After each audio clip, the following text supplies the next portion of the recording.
One,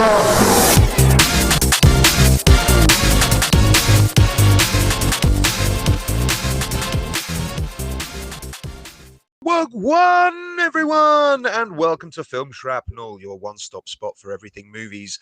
My name's Tobias. And my name is Craig. Hello, how's it going?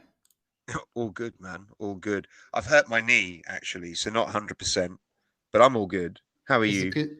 Is it because you were drinking too much, Tobias? No. See, do you recall I've always had this problem with my knee? I've always been complaining with my knee. Ever since I've known you, I'm sure you must remember, I'm always got complaints about my knee.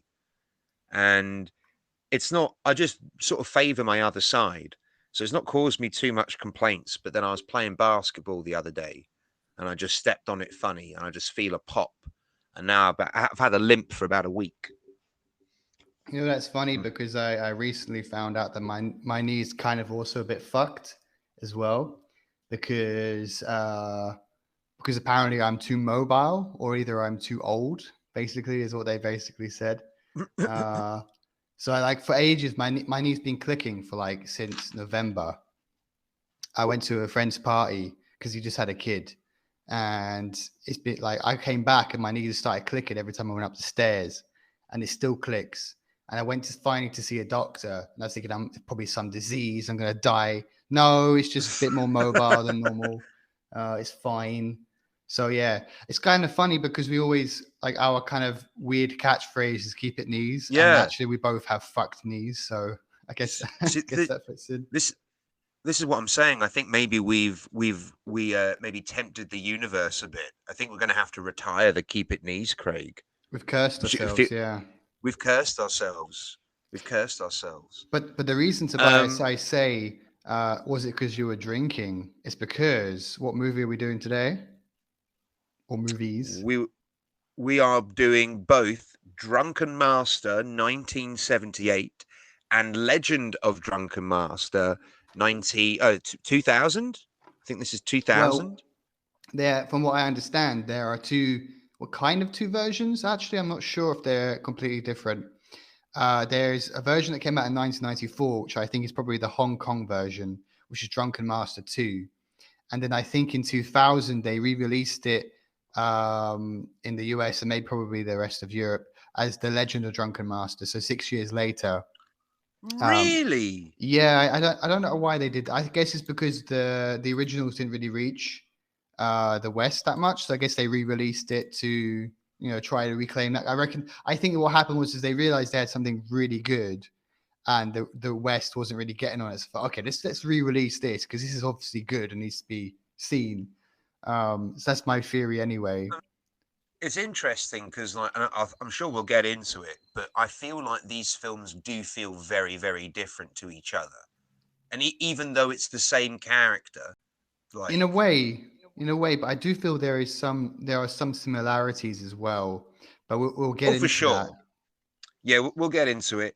So what should we do? Should we do we'll talk about one film at a time and then maybe do a sort of summary of the two films at the end? Yeah, I think so. We'll probably say stuff as we go anyway that we probably don't need to figure out. But yeah, you know what I mean. All right, let's start at the logical beginning. Let's start with Drunken Master 1, or just Drunken Master 1978. Yeah. Jackie Chan, still spelling his name Jacky rather than with IE. What did you think of Drunken Master? Because this is a film I love. I've watched this film for years, but as a kid, I've loved this film. It's it's weird, it's wacky. There's some really questionable moments as well, like in our previous podcast on spiritual kung fu. Women are treated quite strangely in all of these films, it seems. But yeah, did you like this film, Craig? I love this film. I did like it, yeah. I thought it was pretty fun. Which, by the way, so we have Spiritual Kung Fu, which we just did before this one. What year was Spiritual Kung Fu? Like, Spiritual Kung Fu was also 1978, I so it's the believe. same year. Okay. Same Yeah. year, but you got to remember the turnover on these films. Like Jackie was making like 6, 7 to 10 movies a year. Like his output was crazy at this period. Um, and like I'm pretty sure this would have come out before Spiritual Kung Fu. Yeah, I did actually read something in Wikipedia about I think Spiritual Kung Fu might have been delayed because of this film or something like that. I'm not sure Oh, exactly. interesting. Yeah, I speaking of Spiritual Kung Fu, I haven't seen like a ton of Jackie Chan's earlier work, so I couldn't help but like compare this film to Spiritual Kung Fu. And there are Of quite a lot of course, yeah. similarities in Hmm. terms of the story. So you have Jackie playing again the The protagonist. mischievous, the mischievous scamp at a Yeah, at a kung fu school. yeah. So he's basically again, being a bit of a mix between Charlie Chaplin, bringing martial arts in it, and just being a Hmm. bit of a goofball. Basically, I find is the best Yeah. word. And yeah, he gets into trouble and shit goes down. Basically, um, yeah, I did really like Well, this one. I think this is better than Spiritual Kung Fu. I think it was a oh, bit better by a made. country mile. Yeah, Yeah. like, and it's also I think the budget is a bit higher as well, Hmm. and it just seems a bit more. It just seems a bit more unique as well. Although I say that Spiritual Kung Fu did have some interesting little stuff going on there. Hmm. But yeah, this But even film, even down to the structure, it's quite similar because it's like he in this one he has to, as punishment, he has to go train with this like crazy kung fu master called Sohai. And in Spiritual Kung Fu, it's the five ghosts of the five yes. styles of the martial art. Like, yeah, very, very similar in terms of structure.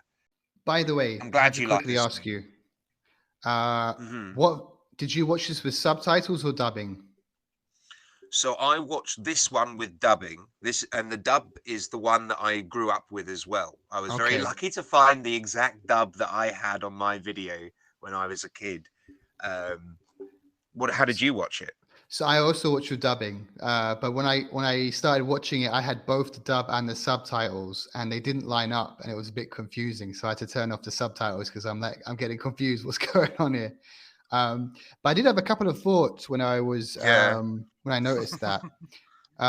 So first of all, if you don't have the subtitles, you can't read the Chinese because there's a few moments where there's signs for like restaurants or different places, and it just appears on the screens, setting the Mm, location where we are.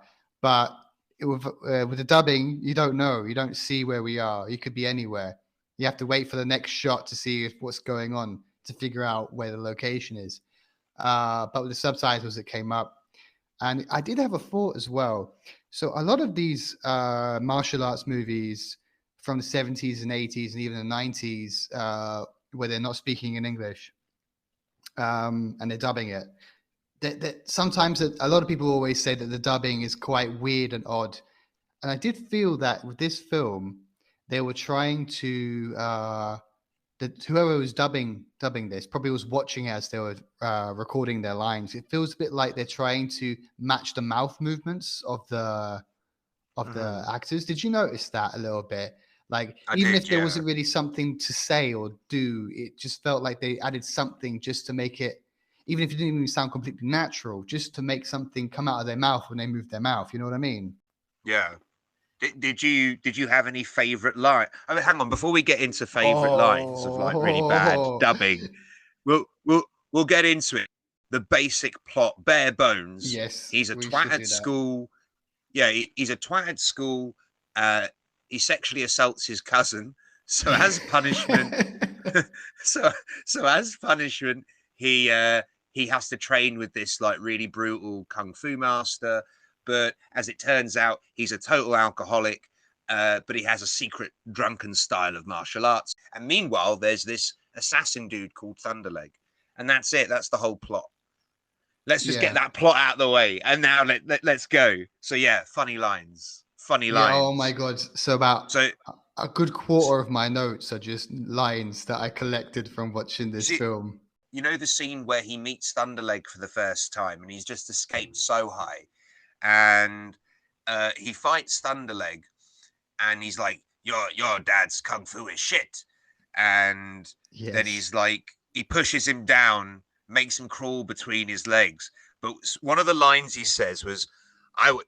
So he says about his dad's kung fu, I wouldn't ask him to wipe the shit from my damned asshole. And I'm Yeah, like, yeah, what? yeah, What the yeah. fuck? Brutal. And another one, Go I clean think crud in a piss hole. Is another go one. clean crud in a piss hole. And what there was one there's one that Jackie says where he's like, I won't stop until you sink in hellfire.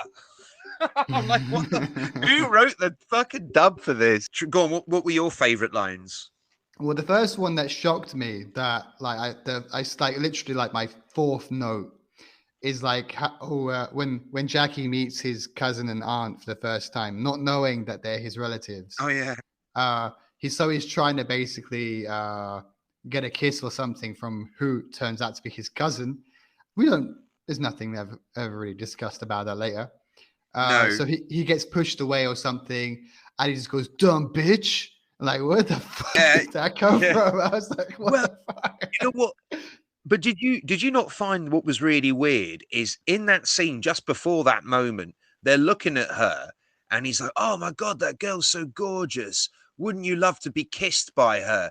And then Jackie Chan goes, kissing? I could get her to hug me. And I'm like, how is getting a hug more impressive than getting a kiss?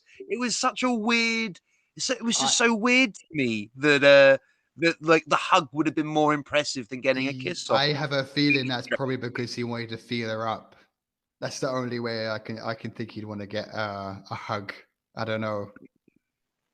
Maybe. Still though, it's a bit. I don't know. I don't know. That dubbing's a bit strange. Is all I'm saying. So let's break down the film a bit. Let's start from the beginning and work our way through, shall we? Go on then. Let's do it. I've got loads of notes. So we open with Thunderleg. We see him, like, we're introduced to his character assassinating someone. He's been paid to kill someone. So we've established this assassin. And then after the first scene, we go to Jackie and we don't hear about this Thunderleg guy now for a good 40 minutes to an hour of this 2 hour long movie. And it's like, I don't mind it per se. I wish we had a bit more Thunderleg, in the build up, in the story. Yeah. Because I quite like him as an antagonist. And I kind of like, obviously, all of his crazy lines, go clean crud in a piss hole, all of that stuff I really like. And I think he's a really good villain. So I just would have liked to have had more of his character. Bit weird that everyone's got like strange fucking names. Like he's got Thunderleg, and there's another guy later on that's called Ironhead. I love him as well. He's great. Yeah, he's got like these anime eyebrows, and he just headbutts you. But like, what kind of world does it make sense where your name literally signposts how you're going to attack people in a combat situation? Obviously, we get like the opening fight scene, and I'm sure you've noticed, like this happens a lot where we'll open with a fight scene, and it's either a fight scene or a kata. Like I'm pretty sure we'll watch another film this month with Jackie where it's just going to be him doing kung fu in front of a green screen, and you just get to see the artistry of kung fu over the opening credits. Sometimes these films just start like that, as like a display of kung fu rather than anything integral to the plot or anything. So you'll get down to some of that. But yeah, always open with a fight, always open with some action. So yeah, Jackie really is a massive twat in this movie. It's not until the end that he really redeems himself. And what I found interesting also about Thunderleg is this at the very beginning, the guy who he kills says, I'll pay you twice as much if you kill the other guy. And he's like, no, like I can't do that. I have my reputation, basically. Yeah. Which I thought was kind of interesting. So Mm. he's a paid killer, but he still has some morals, which is kind of interesting. Yeah, he's still got Um, his he's got his and code of conduct. yeah, I also found it interesting, but you mentioned briefly the runtime of this film. It's pretty long, actually. I was quite surprised Yeah. by how much there is here. I mean, See, it I got a note here that it's a 2 hour movie, and in a 2 hour movie called Drunken Master, we don't see any drunken boxing until about the 1 hour and a half mark. We get about an yeah, hour and a half in before we start seeing the drunken boxing. and Nuts. I also have a note that like about 120 in, he's still learning, he's still being trained, and like by a lot of film standards, by the time you get to like an hour and 20 minutes in, you're expecting the final fight scene. You know, it's Mm, quite long. I don't know why. I don't know why that happened. It just yeah, it keeps going on for quite a while. The training in particular it takes up a good chunk of the film. Like just seeing him with the drunken master. hmm Yeah. I mean, perhaps the movie, you could argue it's called Drunken Master because it's the teacher who's the master. You could argue, and he's in the whole film. He's drunk the whole film. So maybe you could argue he is the Drunken Master. But Yeah. Jackie's character, so in the dub, his name is Freddie Wong, right? Um, but his name is Wong Fei Hung, and I believe he is a real figure in Chinese folklore. No Uh, way. I believe so. I'm not 100% sure. I'll have to double check that. Otherwise, this is all going to get cut. Um, but I'm pretty sure um, I read somewhere that he's part of Chinese folklore. And I've heard that Jet Li has also played the same character. There's been lots of movies around this character, but they're not necessarily sequels, they're just standalone movies. Uh-huh. Um, so I suppose that's another reason why the second Drunken Master with Jackie Chan doesn't necessarily feel like a direct sequel. It does feel like its own thing. You know what Um, I will mention by the way. I was expecting more drunkenness in this film. yeah, of course, I of was course. thinking that Jackie Chan was going to spend most of the film wasted and just kind of accidentally walks into situations, but I'm it's not sorry so to much like disappoint that. you. That would Yeah. have been good, though, wouldn't it? That would have been good. You could have easily had a movie where it's just Jackie Chan wasted, beating the shit out of everyone. Uh, that no problem for 2 hours. Definitely, I'd have watched that for sure. We almost get that in the sequel, almost, but not quite. Almost, yeah. Not You know, still not enough. speaking about just being wasted. So when Freddy first meets the drunken master, it's in a restaurant. So Yeah. let's continue with the story a little bit. So So Freddy yes, Freddy is he. disowned by his father because he got into a fight and beat up this guy in the street who was actually stealing from someone else. So actually, by the way, it's Well, a fun thing there. He actually did the right thing, but his father, I but got guess, punished for disapproves. it. Yeah, his Well, father disapproves of the violence, but he didn't really defend well, himself the properly, I think. thing, like, so in that sequence, he goes from being like, it's in one scene. He goes from being like a misogynistic prick, like sexually assaulting a girl, and then in the same scene catches someone ripping someone off and then decides to teach them a lesson, probably because he's frustrated that he's just gotten Yeah. the shit kicked out of him by someone's mum. Actually, he um says something like that, I think, that he's in a bad mood today or something. And it's yeah. probably, yeah, because of that. So what happens next is we get these guys come to the school demanding Freddie be punished because he beat the crap out of this guy who was stealing, and he's like all hmm like in bandages and stuff. And I can't remember exactly what happens now, but I do remember some guy tries to beat him up, and his aunt for some reason sticks up for him and gives him some. Yeah. So Uh, that was it. She said he can hit Freddy 10 times, or Wong Fei Hung, but they can hit him 10 times, and he can't fight back.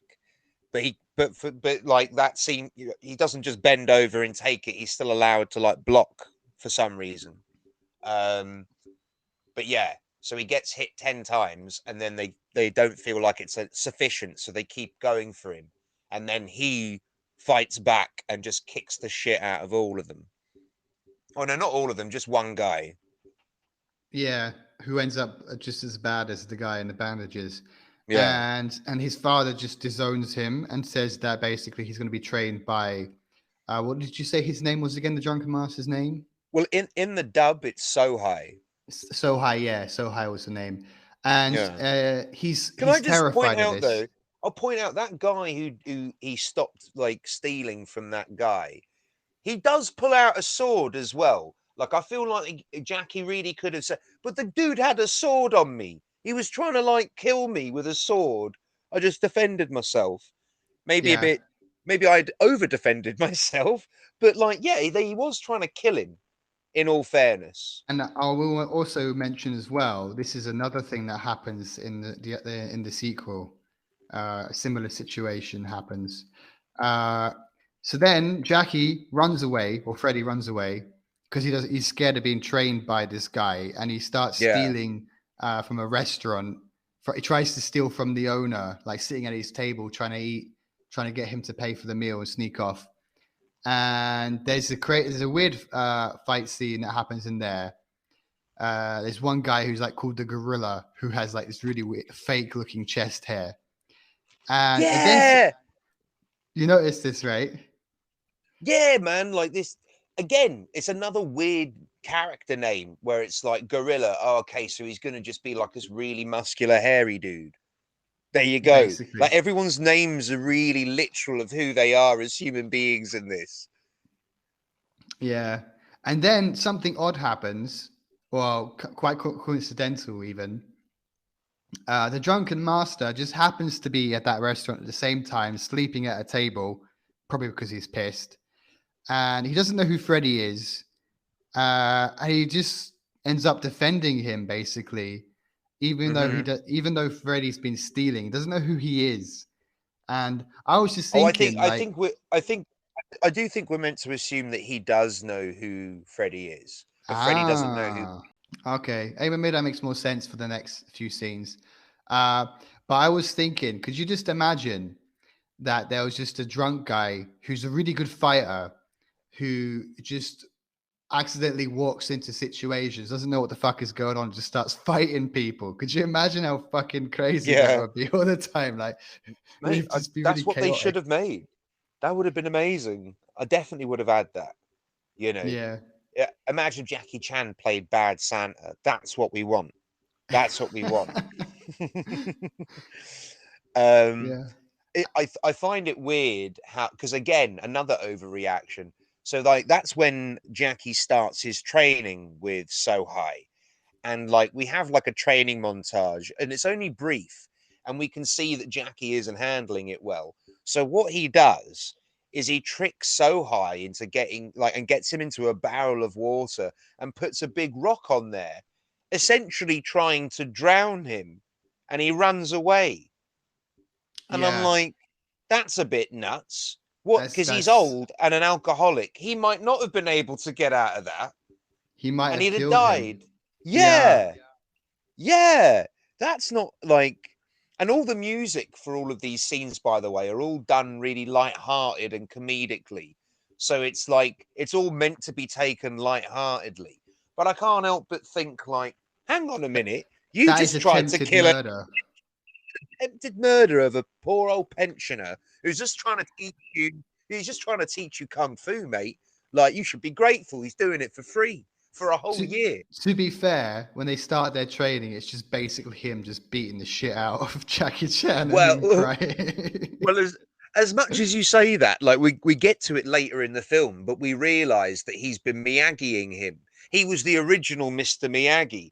All of this like brutal training where Jackie's like, "You're just torturing me," and he's like, "No, I'm not just torturing you. I'm preparing your body for for the super secret drunken style." And like now that you've got all your, your body tuned for it, now we can actually start the real training. So like cracking the walnut with his fingers is part of the training. It's like wax on, wax off.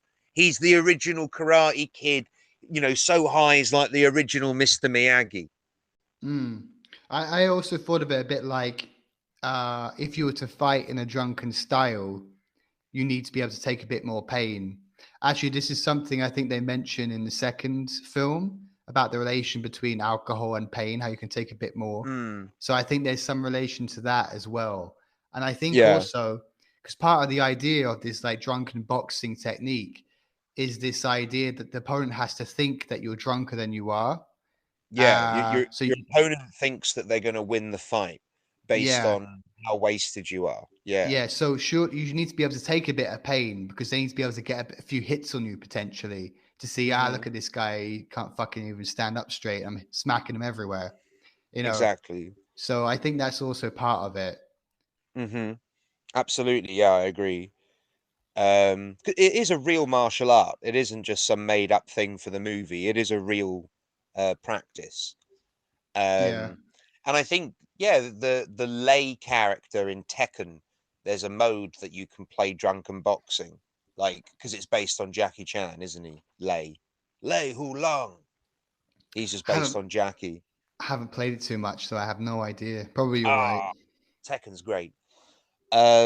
So when he runs away from Sohai, and we get the I wouldn't ask him to wipe the shit from my damned asshole.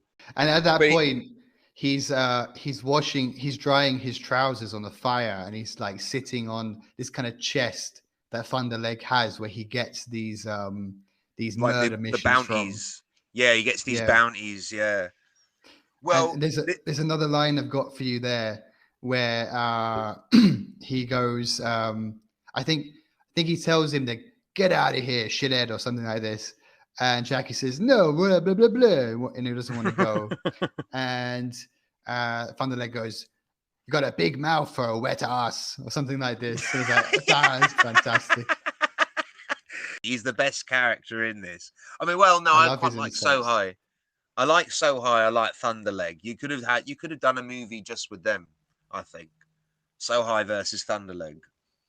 Yeah, Um, this is mad though. So he right after this scene, he crawls through the legs. He's all humiliated, and then he runs away, and the music gets like really really intense, and it's like whoa, like really emotional music, and he literally it was like just it's happened like 30 seconds ago, and then we then proceed to see Jackie have flashbacks to how he was humiliated, but it happened in the like literally 30 seconds ago in the movie. Why are we having a flashback to a scene that was the previous scene? It was so weird. I don't know if you noticed that, but that was really weird for me that you have, yeah, like I say, a flashback sequence to a scene that just happened.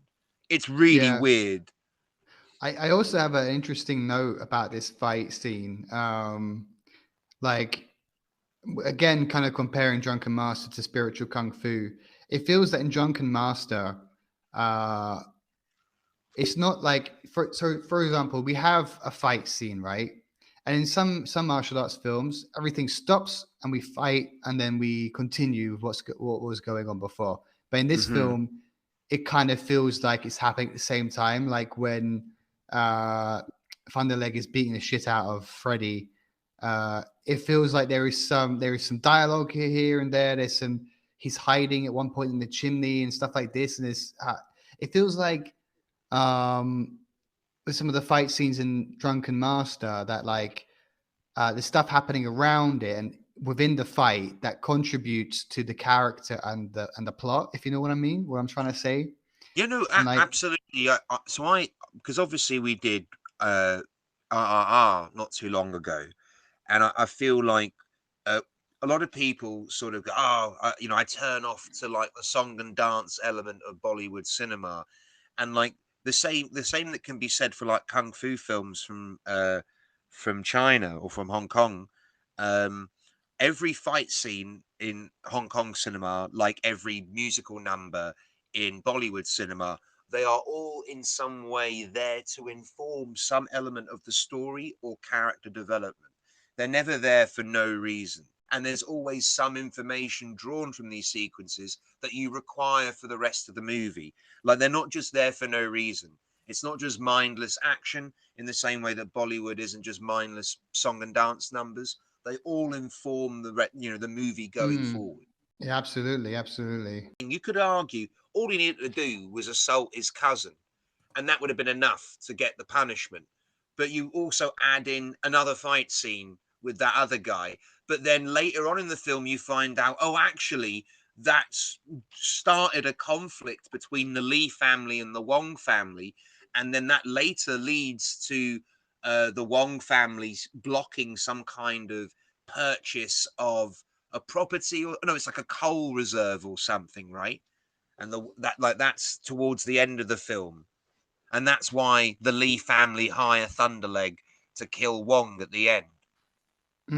It comes together. Yeah, this is the thing. Or even something so throwaway actually ends up informing the climax of the film.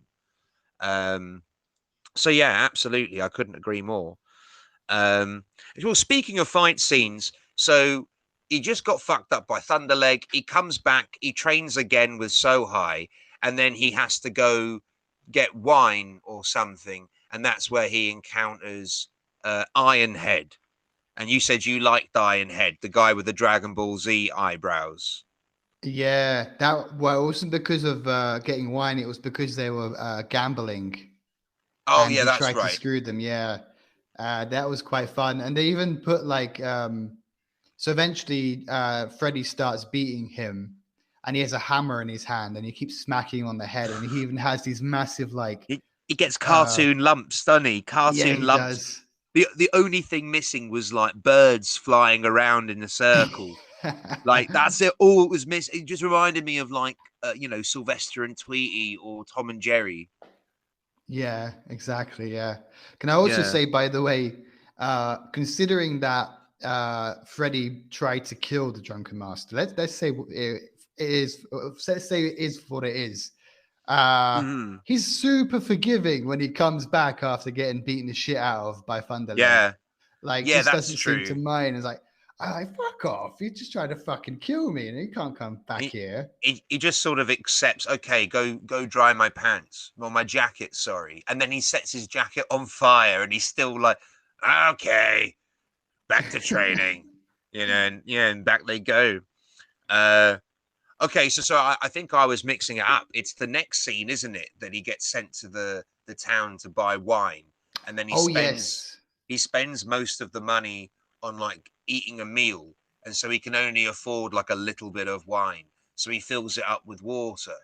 And then on his return back, we find out that Ironhead has hired King of Bamboo, another guy with a name that signposts how he fights. So he's hired King of Bamboo to take on Jackie Chan and Sohai, but uh, the moment he hears Sohai's name, he's like, "Oh, I don't know if I should do this." But because Sohai's got alcohol withdrawal and he's shaking, Yeah, uh, that's that. By the way, can we just mention that was a bit for me? It was a bit fucked up to see that a little bit. I don't know if you well, feel the same way. fucked That up. that The that man he's goes, I'm going to attack this man because it looks like he's got alcohol withdrawal, and and also he's like 20. Sorry, he's also like double my age, and it's like, yeah, it's pretty fucked up that you're like, oh, I can definitely beat up this old alcoholic man, so let's do it. Let's do it. What's that your problem with it? yeah. I just thought it was. I really thought it was funny that they made his hand shake. Like he has a real pro. It's like because to call someone drunk or drunken even, uh, there's a bit of playfulness to it. You know what I mean? But Yeah, like when you start seeing that it's not like it's different between being drunk and being an alcoholic. Being this an is alcoholic is sad. Being drunk is fun. exactly. You know? This is the thing. I feel like they play alcoholism as a joke. You can play being a drunk as a joke, but when you play alcoholism as a joke, it's a bit uncomfortable, isn't it? Yeah. Probably because we're both alcoholics. Maybe that does us. We both took offence to that. We both took offense. Too close to the bone. But let's not forget, like, this is the thing. They needed to do that because he actually needs alcohol to be able to fight. Like, that's sort of that's the weird message in this film, isn't it? Is it's okay to get wasted, even in the middle of a fight. Have at it, guys. It's good for you. Like, alcohol saves the day in both of these movies. Alcohol is the MacGuffin that saves the day. You drink booze in these movies and you go Super Saiyan and you can kick ass. I got a note here. Do you not feel like some of these films feel like old school Western movies? A bit, a bit. And in fact, I This is really wouldn't be another thing. surprised if there is an influence there. Uh, We know that there's some old Japanese samurai films that have been like Seven Samurai obviously was remade into the Magnificent Seven. So we know that there has been Asian influence within like the Western cowboy kind of format. But I really got flavors of it in this as well. In well, a I lot of think these, also just the fact that it's historical, like many of these films are set in the past, and like this obviously Western films are set in the past. I think that's just also a massive, not mm, just a similarity, but I think it's just a trend at the time in the 70s and the 60s. Everyone wanted films to be set during this time, this kind of lawless past, where mm, people took it into their own hands. Westerns, it yeah, happens, and also in these martial arts movies, there's no police coming to save the day. It's people just do it themselves, you know. yeah. The older the Jackie Chan film gets, the more they sort of lean into like cops and robbers and stuff. We'll do that. I think we'll do Super Cop this month, or if not, we'll definitely do some other Jackie Chan cop film. I think we They're good should, fun. yeah. They're good fun. Um, so this is the point in the movie. We're getting through this quite fast, Craig. Well, Um, actually, when you think about it, it's not a very complicated film. I mean, it's no, it's quite, pretty straightforward, isn't it? yeah. But I It's still really straightforward. like it, by the way. It doesn't make me like it any less. I No, it's still great quite fun. enjoyed it. It's great fun. So this is the point in the film where Sohai reveals that he has the secret style of drunken boxing, right? And he says it's the drunken god style, and there are 8 drunken gods. Now I can't remember all of the drunken gods. One was the cripple, one was the fat drunk, I think, who's carrying a barrel. There, there's another drunk that's like proficient at the flute. There's another drunk that can choke you really good. Um, I can't remember all the other ones, but we find out we get like a little demo, don't we, of like the style of each god, while like So High is narrating and Jackie is sort of training each style. And then we find out that the 8th drunken god, the last drunken god, is Miss Ho, who I think Sohine describes her as being the scantily dressed drunk woman flaunting her body. I think that was Yeah. something to that extent.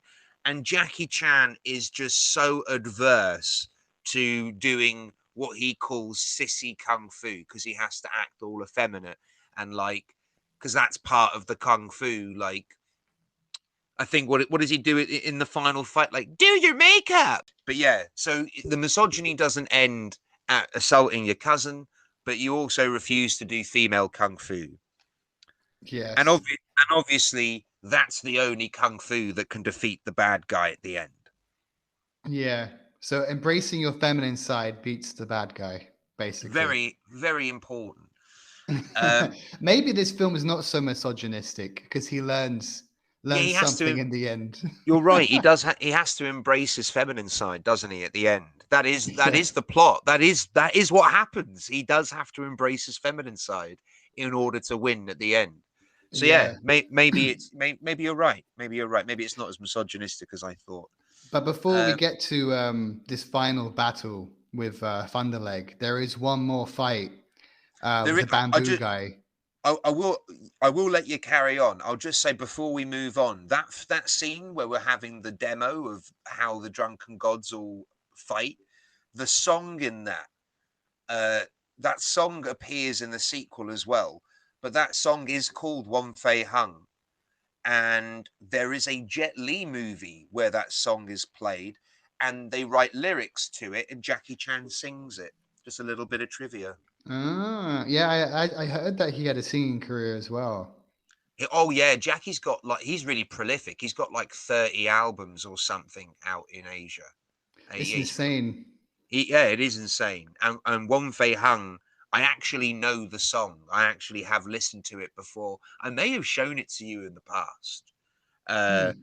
but like in this movie, it sounds very like traditional Chinese music, whereas the one I've heard Jackie sing, it's like electric guitars, and it's been produced like they've produced the shit out of it.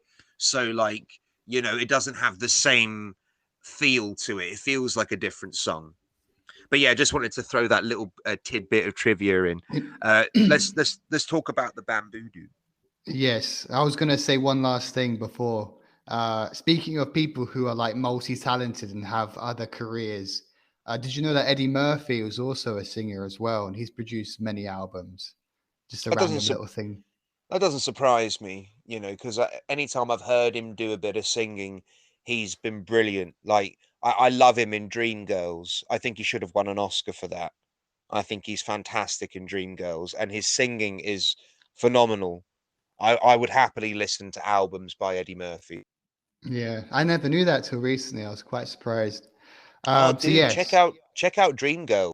There's a theory that the only reason Eddie Murphy didn't win an Oscar for it is because the same year he did Norbit, and the Academy thought, yeah, exactly right. So like the Academy thought we literally can't give it to the man who did Norbit. Like it's just not possible. We cannot give you an Oscar for this. And honestly, he really did. He really is amazing in Dreamgirls. Honestly, I love him in it. okay, But yeah, we've because also, I don't know if you've seen Norbit, I but have. oh, it is dog shit. Like unwatchable. Like it's not even so bad that that you can watch it to laugh at. It's just embarrassing all round. Well, shit happens. I don't know. Yeah. Let's get back to our fight our with the bamboo dude.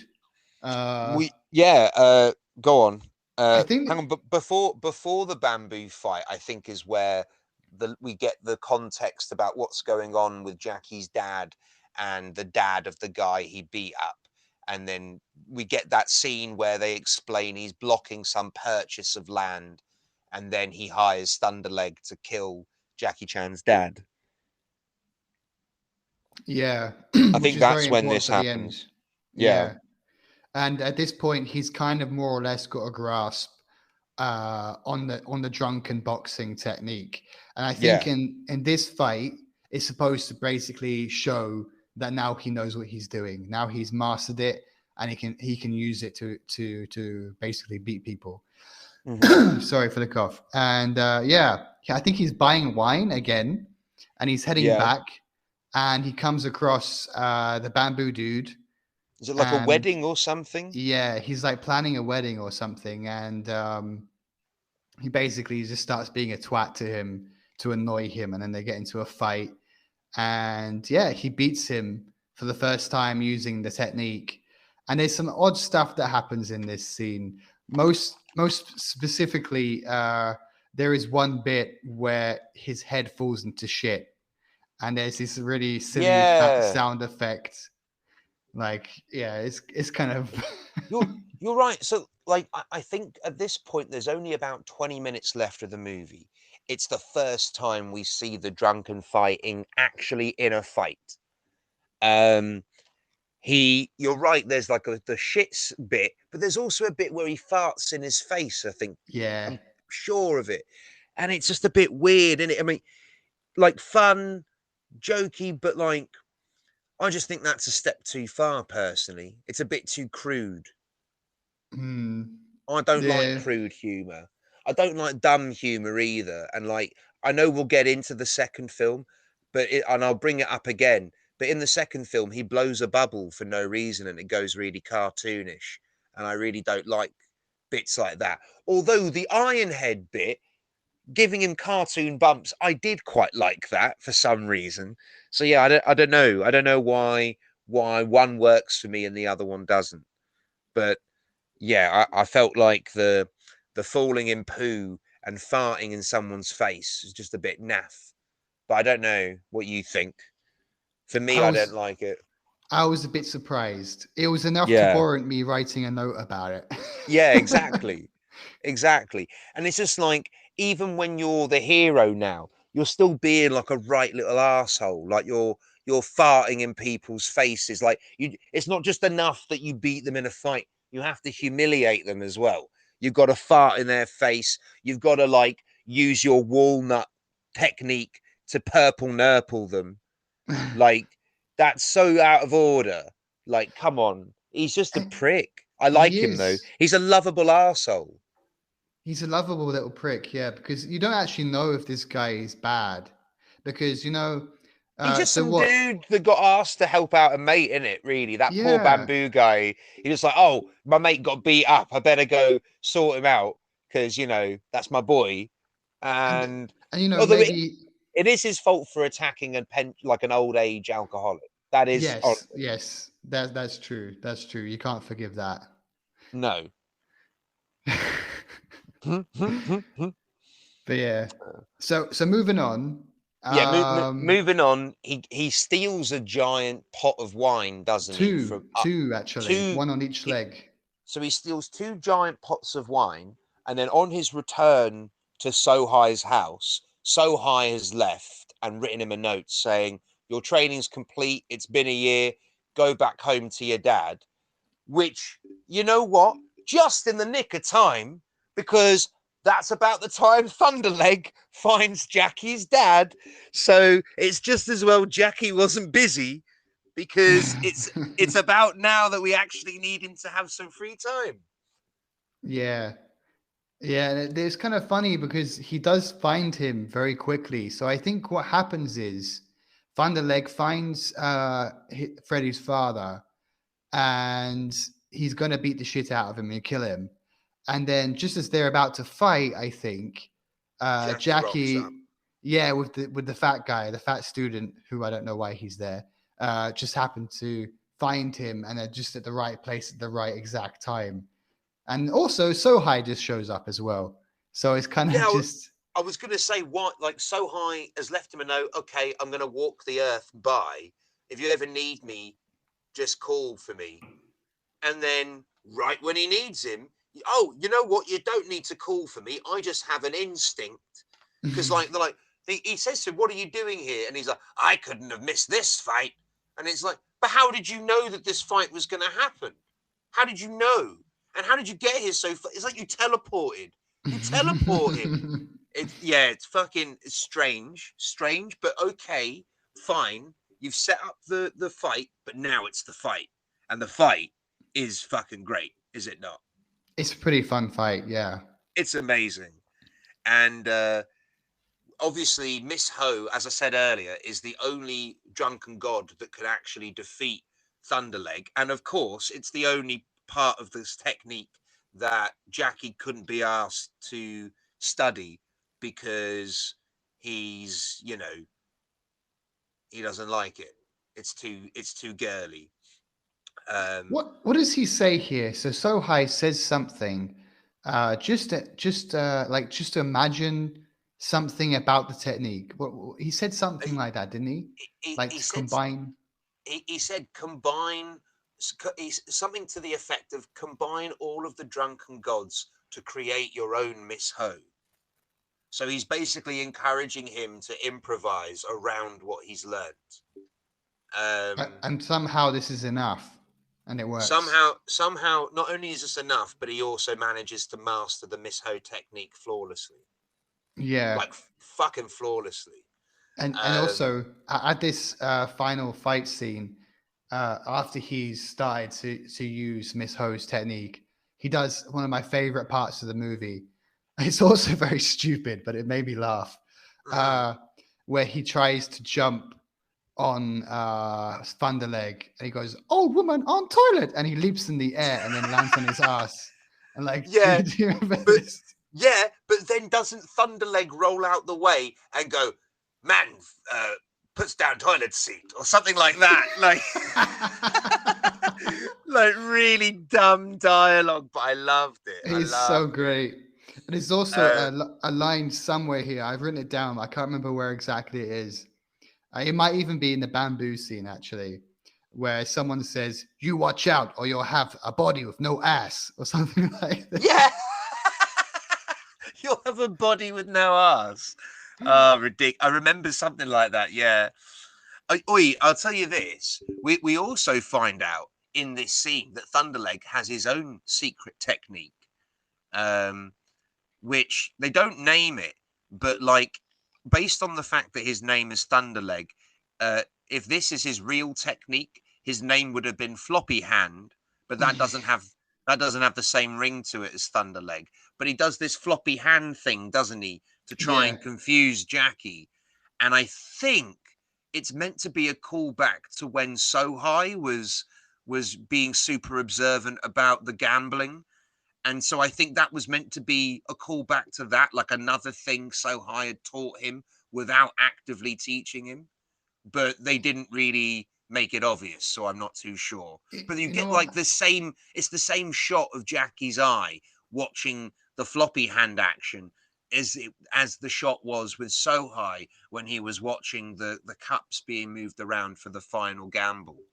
And like speaking again about like style, because it's actually quite good. I think that we watched Spiritual Kung Fu before we watched Drunken Master, because I Mm. noticed there were a few fight moves and techniques that I think Spiritual Kung Fu explained to like someone like me who hasn't watched too many of these films, and I can spot them later in other films because this film doesn't really explain them; they just are there. Like one of the fight moves I noticed a lot of was the crane.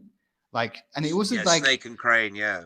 is no context is given to what these are if you don't know anything about martial arts films. But in spiritual kung fu, they kind of explain basically what they are, the approaches. Well, speaking of which, I think at some point this month we should probably watch Snake and Crane: Arts of Shaolin, Mate, yes, and we should probably watch that. Yeah, especially and since you've picked up on the crane. yeah, and also there was one note I have to go back and find it. I don't know who he's fighting. It's another line. I'm telling you, so much of my notes are just lines from this film. Uh, he goes, the crane eats the shrimp, and he does this crane attack on someone's and tries to get them in the dick. Like basically, the crane eats the shrimp. Well, I tell you what, because this is the end of the film now. So he beats Thunderleg, and then the movie just ends again right at the end of the fight, just like Spiritual Kung Fu. It just immediately ends. So we're at the end of the film now. Um, why don't you roll off all of your favorite lines that you've Okay, written down? I'll go from the top. From the top. Let's do it. So my first favorite line, which is not really so crazy, but it just surprised me, when Freddy goes "dumb bitch" to some woman who turns out to be his aunt or his cousin. Uh, then later I have a bit further down written "shithead, piss off," which I can't remember who that's from. I think that might be the guy that Freddy beats up at the market. Then we have the crane eats the shrimp, where he tries to grab someone in the dick.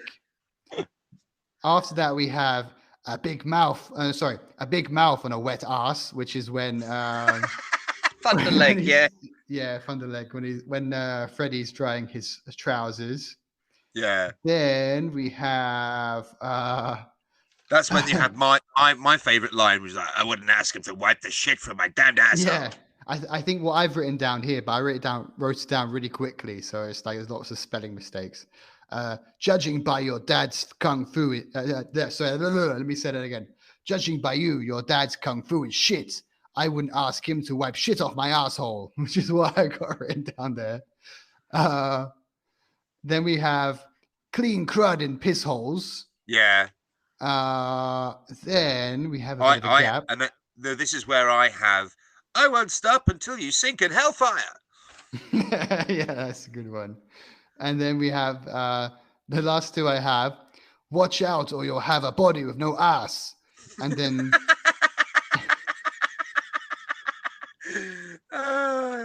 so dumb. And then we have old woman on toilets, where he leaps in the air and lands on his ass. Man shuts toilet seat. Oh, it's amazing. Some of the lines. Yeah, look, I mean that's. Do you have anything more to say about the final fight? Otherwise, I think we're done with the first one. We should give it a rating. I think we've nailed it. I mean, Yeah, he I think we've he nailed it. he defeats the bad guy. Does he die? He doesn't die necessarily, does The he? bad guy, I think he dies. Yeah, I think he kills him. Ah, that's a Although bit I bleak, think, isn't it? I mean, we'll get to it, but I reckon maybe it's his son that comes back in the sequel. But we'll get to it. Oh, that's an interesting idea. So Yeah, yeah, we'll get to that. I think we've done Drunken Master 1978. By the Mm. way, before we get in too much into Legend of Drunken Master or Drunken Master 2, I will say that maybe I enjoyed watching the first one a bit more. Um, I much prefer the first one. I really like the first one. The second one, it's technically a better film, but mm, I don't have the same nostalgia for it, and I don't think, like, you can just see how influential the first one is, and the yeah, second one is sort of, it's not influential. It's taking from these films. and the So funny I thing like Drunken is, Master a lot more. yeah, and the funny thing is that most people outside of Asia probably know Legend of Drunken Master a lot more. I didn't. Yeah. I when I grew up when I was a child, when I was younger, I knew of Drunken Master, but I just thought it was one film, and I thought it was Hmm. just came out in like the 90s or the early 2000s. Like I'd seen bits of it, but I'd never seen the whole thing. I didn't know that there was an original that came out in the 70s. So like I Yeah. think a lot of other Western people, probably in Europe and the US, probably think the same. That probably there's just one film. There's not two films. You know, Yeah. it's a Yeah. No, shame actually. I mean, I seem to remember. Do you remember Lindsay, the teacher at our old uni, Lindsay Yeah, Hallam? And yeah. I seem to remember chatting to her. She said that she went to go to the BFI for like a Jackie screening, and Jackie was there answering questions. And we were just talking about that, and she was saying that she's also a bit of a Jackie Chan nut. Asking her what's her favorite, and she actually feels that Legend of Drunken Master is at least her favorite Jackie Chan movie. And I Hmm. said to her, I prefer the first one. We got to a little bit of a chat about it. But yeah, her. So coming up, Legend of Drunken Master is our old uni film teacher's preference. Lindsay Hallam, film teacher and practitioner, ladies and gentlemen. Go read Yeah, her books. Go read her books. She's really clever. She I does a learned a lot of lot stuff from her. about. Yeah, you can learn a lot from her. She did a lot of stuff about horror. So, guys, if you're interested in some really good written work on cinema, check out Lindsay Hallam. Just a One little hundred plug percent. there. I haven't spoken to her in years, but I'll plug her. Why not? Uh, okay, so But really briefly, before we get into Legend of Drunken Master, let's give Drunken Master its rating. hmm, it's It's tricky because you say on a technical level, uh, and it, also it has aged a little bit as well, a fair bit. for sure, for sure. So it's tricky to say, but like I really did enjoy watching this film. So Me too. I don't know. I think I'm probably going to give it about 7. I do feel that I do give a lot of films 7 these You days. do. Out of 8 drunken gods, what are you giving it? A 6? At least a 6, at least. I give this 7 out of 8 drunken gods. This is Oh, for me. This is like a IMDb rating. I give this an 8.7. I love this movie with a fiery passion, and it sounds like I've just tried to play devil's advocate. I always try and play devil's advocate with the podcasts, but like I'll pick apart a film, I'll joke about it, but I thoroughly enjoy this movie, despite having lots to say like about the silly moments. I really yeah. enjoy it. It has faults, but you also love it for its faults as A- well. Absolutely, it wouldn't be the same film without those faults. Yeah, 100%. Mm. I agree. All right, So, locked in. Drunken Master 1978. That were fun. yeah. Um, is there anything you want to say before we do Legend of Drunken Master? I will say one thing actually. I don't know if you told me, but someone told me, probably it was you actually, that there's an amazing fight scene at the end of Legend of Drunken Master. And so Hmm. before I watched either of the two films, that I can't help myself. So I went onto YouTube and found the final fight, and I watched it like twice.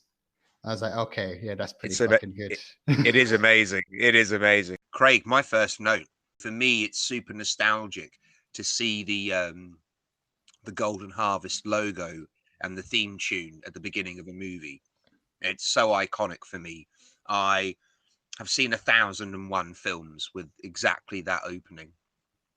I also recognized it, by the way. I haven't seen so many of these martial arts films, but I recognized it. And it's something that Well, I actually associate with Jackie Chan movies. I mean, so uh, Jackie has got his own production company, but he still works with Golden Harvest. So yeah, you'll find it at the beginning of a lot of Jackie films. But you'd also, I know that they produced the original Teenage Mutant Ninja Turtles from the 80s. Um, so Ah, I'm not sure if it's at the beginning of the film, but they certainly were one of the main production companies on it. So it wouldn't surprise me if you would have seen it at the beginning of that as well. that's interesting. That's very interesting. I knew there Mm. was some connection with Hong Kong and Teenage Mutant Ninja Turtles, but I didn't think it was the same company that Well, Jackie Chan worked with. I mean, that's you might remember that because that was what I did a huge project on at uni, isn't it? I You don't know if did. you remember. Yeah, in Valentina's class, European and World Cinema. I Yeah, and I think you got a higher grade than me as well, and I was a bit like, actually, we both got I higher than the highest grade. I think the highest was I 70. I remember I got 75, and I think you got like 80. And it's like, fuck's sake, Tobias is well, always beating me on this shit. it was where, but I played to my strengths. I talked about martial arts movies for like 40 minutes. The thing is, it was meant to be a 15-minute presentation. I basically didn't do a presentation. I basically wrote an entire lecture on Chinese cinema, Yeah. basically. And, I seem to recall that loads of people stuck around because mine ran over the end of the class as well, and people stuck around a good 20, 30 minutes to hear the rest of my presentation. So clearly I was saying something that was engaging, or maybe they just didn't want to be rude. But I wouldn't have blamed them. I wouldn't have blamed them if they just left. But yeah, I think I rambled on a good 40 minutes, and it was meant to be 10 to 15. Yeah. It was good, good memories, good memories. But going back to Legend of Drunken Master, um, so the movie opens with the train sequence, right? We start with the Hmm. train sequence, and there's like a big confusion, and like these two packages get switched around. Uh, so the Wong family are meant to be like doctors or something, and they're bringing some. I think it's called Ginsberg or Ginsberg. I'd never heard of Is it. it called Um, ginseng? Ginseng, I think it's called. whatever it is, It's a kind of I'm not. like I a can't herb remember. or something. I've heard Like of a it like a before. root. Yeah, it's for Yeah, cooking. Yeah, and actually, I think isn't it supposed to still be a martial arts school? But also, they're just doing this for a friend. Like they went yes, traveling somewhere. They're bringing back this ginseng, and they're going to give it yeah, to some guy. And yeah, it gets the packages get mixed up. yeah. The packages get mixed up between this other guy who's trying to liberate this jade.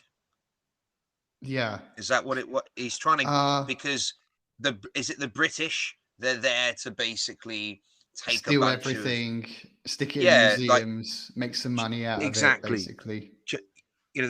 They're basically stealing Chinese history, and I think there's a line later on where they say like, um, you know, I don't want to live in a world where my children or my children's children have to travel to other countries to learn about their own history, something like that.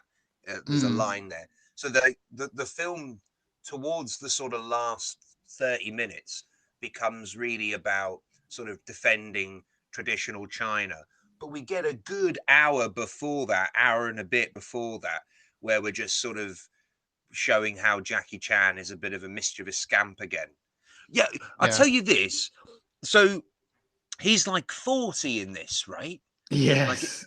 it's been it's been a good sort of 15, 20 years since the last film.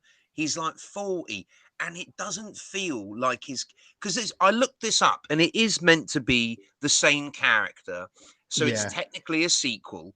So therefore, it feels like he's actually not really changed as a human being. Like the events of the first film haven't gotten him to grow up and he's still stuck in this sort of, you know, immature mindset, which I felt this character shouldn't be at this point.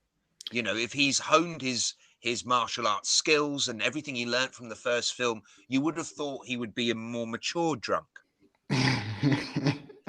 Well, this is the thing also about the film, like, so that again, so he it's a similar situation. He's with his father, has a martial arts school. His father Is it the is same not. actor? It's not the same. Definitely not. This guy is much younger, especially if you I consider it's thought like so as been 20 well. years almost. Yeah, I kept thinking like I can't that can't be the same actor. No, no way. And If anything, he looks younger than in the first one. he does, and the age difference between him and Jackie is probably not that significant, really. and and the stepmom as well Yeah, does does not look very much different to Jackie's age. In fact, I'm she pretty looks sure younger. she looks younger, and I recognise a couple of actors from this film to be in Rumble in the Bronx, and I'm pretty sure the stepmom is in Rumble in the Bronx, and she plays younger than Jackie in that. That's kind of weird, isn't it? So weird, so weird. That's one of the weirdest things I found about this whole film. Actually, was Mm. that Although because I do quite like how you have like the sort we always get like funny sidekick characters in a lot of movies. I kind of like how in this one it's his stepmom that's trying to like keep him out of trouble. But then I sort of worry, is she trying to groom her husband's son as well at the same yeah, time? I did have a line somewhere like is Chan gonna fuck his stepmom or stepma? Yeah, Like I was thinking, yeah, I got a vibe of that. I got a vibe of that there was some sexual tension between the two of them. yeah, Did that's you, very odd.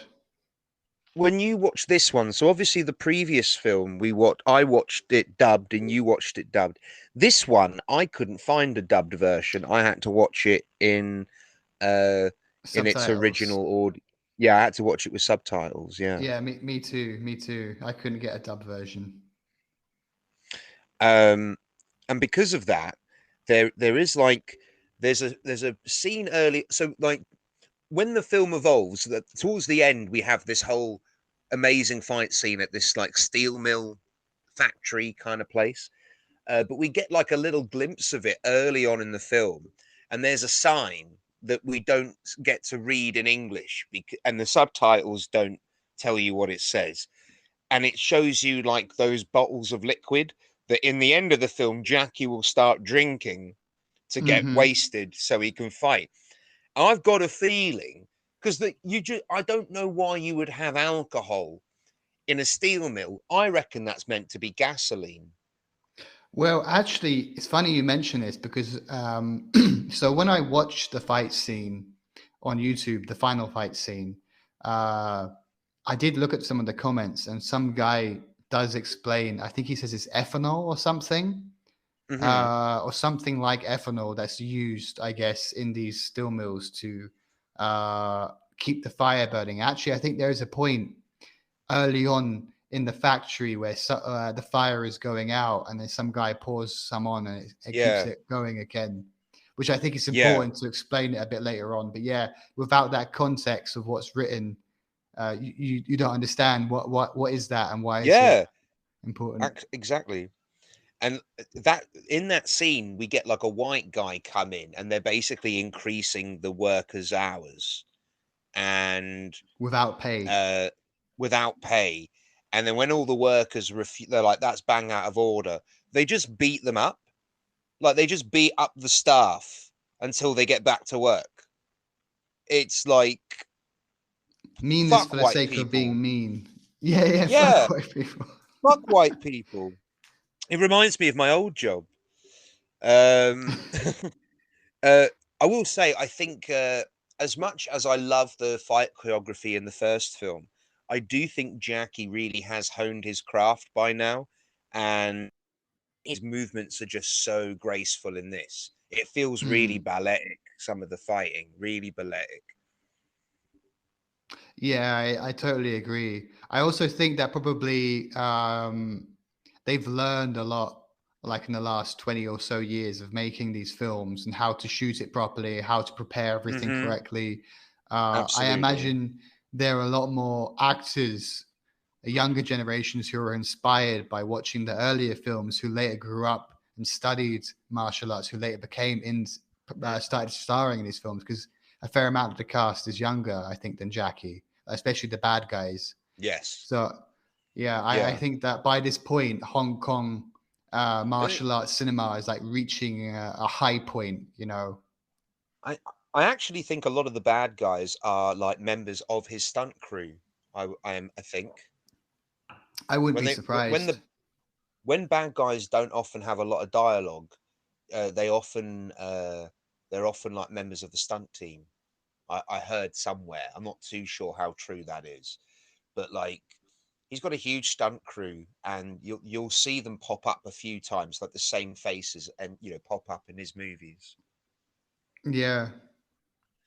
Oh, I will say, thank fuck that the sequel has loads more drunken fighting. By the way, Yes, it like does. there's so much more of it, and I'm sure you noticed straight away. Jackie hasn't got a problem doing Miss Ho in this one. I was going to say that actually, I think I was going to save this note for the end, but I think I should mention it now since we're talking about it. I think at the very end, Go the on. final fight scene, I think again, the Miss Ho fight style is what helps him beat the bad guy. If you watch carefully, I think he's using the Yeah, same style, and that's how he wins. And it's interesting yeah. that happens twice in both It films. it's almost I would say it's almost like that final fight scene is almost beat for beat exactly structured like the final fight in the original one, just with a different setting and more characters fighting. But like And it's almost beat for beat, like the same kind of structure.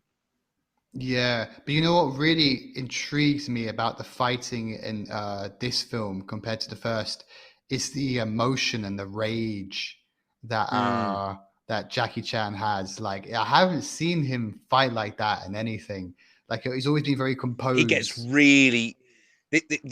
Are you talking about the bit where he like he just stops the fight halfway through just to like beat the shit out of a box Yeah. and like so he just walks away, beats the shit out of a box, and then comes back screaming at him, and you can see the guy's face where he's like, oh fuck, I don't want to fight this guy. Oh, it's so good. It's so well done. Yeah, Jackie can emote, believe it or not. Besides smiling, uh, he can do stuff. Um, we've talked about Jackie's age and then the age of the stepmom and how it's a bit confusing. Do you think that he's really playing his own age, or if this is meant to be maybe only a little bit after the first one? Maybe. Well, it's another thing about the age is I'm not sure what time period this is supposed to be because the previous film, Be the early 20th century. The previous film yeah, and this film, both the early 20th century. but this film, Drunken Master, feels like it could be a little bit later, like at least It does. Yeah. because we have cars for a start, we have trains, Hmm. we have a city setting. We didn't really have Yeah. a city setting in the previous film, Yeah. and we have a lot This more. feels it feels a lot more modern, this one. A Yeah. lot more. So I'm also I'm thinking about that and also the age difference. And I'm wondering, is there supposed to be an age difference? It's Maybe. tricky to say, but I think It is that hard. I think that he's supposed to be playing someone probably like 10 or Mm. something years older. He hasn't really matured. That's just part of the character. But I know the I just setting change, and obviously he looks older. It makes it I really will hard to say. I will say, because I find it like really upsetting that his character hasn't grown up from the first film. I feel that that's actually a real problem to get on board with his character, because now it's watching a middle-aged man not like growing, like not behaving maturely. Like it's a bit tragic in this one, I think. It's like Well, fucking hell, grow up, act your age, you know, like the thing is the stepmom is enabling him as well, which makes it worse. Also, I'll tell you this. So there's like this whole sequence where they find out whether Jackie's like he's really wasted and his dad's like shouting at him, and then the stepmom's trying to defend him. And this is also the scene where they find out that they've given that guy the wrong route and it's actually poisoned him. The thing that Jackie got mixed up. And yeah, that's when the dad, he banishes him. He's like, get the hell out of here. for the And second he's time in his life. for the second time in his life. But in this sequence, I found it really, really uncomfortable. There's a sequence where the stepmom, in order to calm the dad down, reveals that she's pregnant, right? And Mm. then she, number one, I'm not even sure if we're meant to assume that she's just lying in order to make the situation go away. But whatever she's doing, she then starts to jump around to land on her stomach as if to use abortion like as a fucking manipulation. And this guy, the dad, he's like trying to like catch her and stuff, and they do this weird abortion prevention dance thing. What the fuck was going on there? That was weird for me. I didn't like that.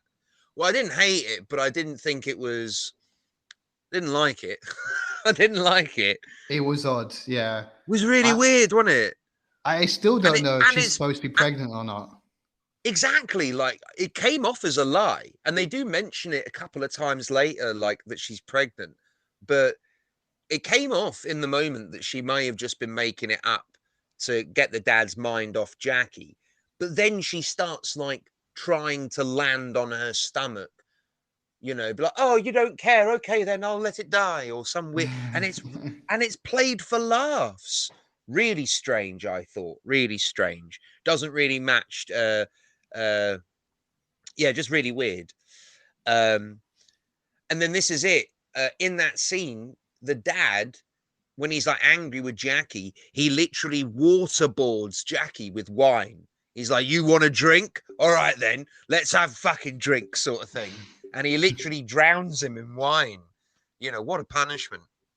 And then, and this is about the time that we're introduced to that other villain that the guy, Jackie had beaten up the guys earlier in the film, and then they've got some other dude to come in who's this really well-dressed dude with glasses.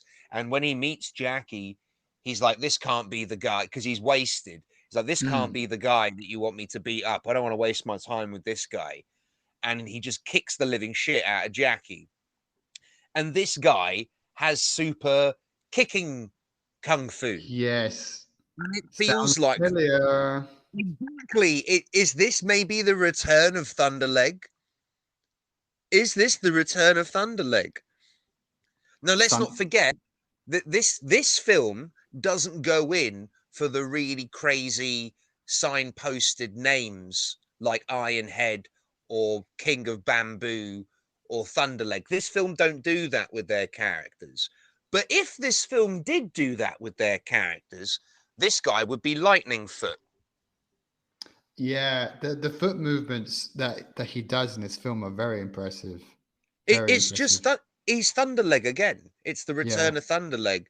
And there's also another guy. If you keep this name trait going, there's another guy towards in the steel mill scene where he's got a cowboy hat and he's got a big chain cowboy.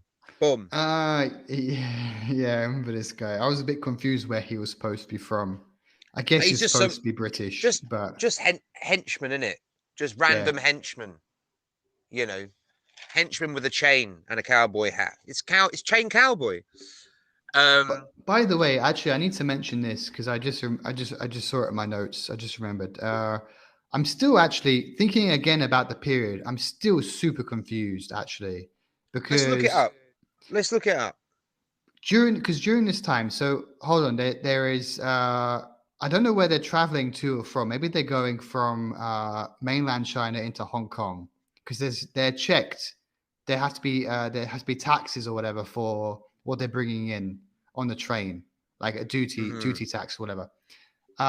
So apart from that, what kind of confused me was, and I think that it's supposed to be during the time when the communists and the Kuomintang are fighting, because they at one point where they're on the train and they've been checked, and then what's his name, Freddie or Fei Hong, if that's how you pronounce it, notices Wong that he Fei has Hung. the wrong thing, and he tries to hide it because he doesn't want to get because it's supposed to be stolen. People think it's stolen. Yeah. Some guy comes up and sticks up for them, and there's like they whisper that he's like some of one of the, a spy thing or something, and I swear to God, if you look at his ID, it's the flag of Taiwan. And this, I don't know if you know. Do you know why Taiwan and China have a lot of beef? Well, I know that China see Taiwan as China, and Yeah. Taiwan don't want to be seen as China, mainly down to differences between communism and capitalism. So what happened was the Chinese, the communists and the Kuomintang, who were kind of, I guess they were kind of a bit more fascist really than democratic, but they were like the more liberal side, I guess. They were fighting for a long time around the whole country, and eventually the communists won, and they pushed out the Kuomintang, and the Kuomintang went to Taiwan and basically made that as their China. And obviously over time, mainland China, communist China, grew and developed a lot faster than Taiwan, and now is like they claim that Taiwan is theirs, and that there's Mm, a whole period where there was two Chinas. So for a long time in the Olympics, Taiwan was seen as China, and China was not seen as China. So there's a lot of stuff about the name. But mm, anyway, what the reason I bring this up is because when I saw that flag, I was like, oh, so what is this during the time when the communists and the Kuomintang are fighting each other? I was a bit because that would make that's. sense. But the thing is, that's way later than when it looks like the first film is set. The first film looks like it's set like late 1800s. And now when we're looking at this kind of fight between the communists and the Kuomintang, this is like the like 1930s or even later, like even during World War I mean, II. So it's to be fair, super I think confusing. I think we could maybe make the argument that the first film may have been set in like, the sort of early 1900, maybe 1910s, and then this could have been set 20 years on from that, and then that would Mm. sync it up nicely. But obviously, the first film does feel older, doesn't it? It feels like the period must be older, Yeah, it but feels. but maybe not. If it's definitely the same character, then maybe not. I don't know. I think you've probably got the best when you're saying early like 1900s and like 1930s, 20-year gap. Maybe that makes the most sense. I don't know. Otherwise, Um, I can't figure it I mean, out. it's hard to say because like we don't really know like a huge amount of not necessarily Chinese history, but like traditional China, what China looked like 100 years ago. That's That's true. not really that's not in our wheelhouse. In all fairness, so maybe it just looks older than it is. Uh, maybe we've. I think this it's probably. I think we probably nailed it. That there's like a 20-year gap between the two films. Although it's just such a shame that Jackie Chan's behavior really makes that hard to believe. Um, we get this line, by the way, uh, this like sort of proverb, I guess, from the dad that's boats can float on water but can sink in it too. I really Hmm. like this line um, because it's sort of that's what he uses to get Jackie to quit drinking. Because it's like, yeah, okay, maybe you can like beat the shit out of everyone when you're drunk, but look, you're also a drunk idiot when you're drunk. So you might, so yeah, a boat can float on water, but it can sink in it too. And so he quits drinking, doesn't he? But then in the final fight, uh, the bat, like, we'll call him Lightning Foot for sake of argument. Lightning Foot looks at the fan and he reads the proverb, boats can float on water but can sink too. And he's like, some shit that your dad said or whatever. I'm sorry, I'm like dubbing it by accident. I don't mean to be dubbing it. But he's like, some shit your dad said. And then that's when Jackie's like, it figures it out. Oh, I need to get drunk. And that's what makes him realize I need to be wasted for this fight. So then he's then he starts drinking the ethanol you were saying it was. He starts drinking that. Wouldn't you have loved So High to return in this one? I I would have was loved. just about to say, what happened to him? Where is I know he? it's so upsetting that So High doesn't come back because he's definitely one of the best, if not the best character in the previous one. And I was also wondering, like, they could have at least given us some closure, like if he passed away or Yeah, something, just a or line. Give us a line. Anything. yeah, But we do get like a So High replacement, but he's not nearly the character that So High is. But the guy that he swaps the medallion and the root thing with at the beginning, the jade, sorry, he returns to get that jade thing back, and this is when we find out that the plot is actually about Chinese appropriation by Western countries, and they don't want their history sort of, uh, not in China. And we get this massive fight scene. So when this is being explained, I think it's like a restaurant or something, and then they get attacked by they've been like the Axe Gang have been hired to take him hmm, out, and he has this great sequence where he uses a chair to fight, he uses a table to fight, like literally, uh, just so amazing the choreography in this scene. And there's a bit where the old guy, the Axe Gang are running up the stairs, and he just like Hulk smashes the fucking stairs, and they just collapse. And yeah, I'm I like, that. remember that. So we get like he's not the character of So High, like he's not got the same vibe, but he's still pretty badass for an old dude. We do get a badass old dude. Uh, Unfortunately, not for long though. He does die in this sequence. I think he gets shot. Um, Yeah, first an axe to the back, and then I think he gets shot in an mm, alleyway. By but the way, you do get the best fucking weapon in the movie in this scene, where they shred up a bit of bamboo and then tie it off, so it's like a bamboo whip. So you can yeah, use it as a whip that will shred you up, but you can also push the thing up so it becomes firm, and you can use it as like a staff. Oh, it's so cool! Great weapon. yeah, that was very impressive actually. How they found like a million ways they could use this one piece of wood. And I think Yeah. it wasn't just like not just using it as a pole, but also like a whip, like you said. But also, I To think they trap used it a few. people in it. Yeah, and like it's pretty actually quite brutal that weapon, by the way. Yeah, Like it shreds people up. It it shreds you up. does. And Even Jackie's hands are all cut up after using it the first time. I was also thinking this film is a lot bloodier than the previous. It is, Like isn't it? you see blood. You don't see blood in the first one, I think, at all. Mm. If I'm not mistaken, I anyway. I don't think so. No, I don't think there's much blood. Maybe like a bloody lip, like in the fights, like a bit scuffed up, but not like proper blood. Blood. Yeah. Yeah. Um. So after this, so the guy's dying, and then he's like, "You've basically got to infiltrate the embassy." So they infiltrate the embassy. They get caught, and then they get locked in a cage, and in that cage, they're getting like the shit kicked out of them. And then they send a message to Jackie's dad, who's like, "We've got your son, so we want you to vacate so we can take ownership of the premises," because they're trying to like buy out this whole area, right? Mm-hmm. And I can't help but point out that this whole land that the British want it's kind of reminiscent of the first film where Yes. Wong has to stop the other family from buying some land. So Yes. they really are sort of hitting the beats of the first film. Talk about formulaic filmmaking, much. They are trying to hit the story beats of the previous film.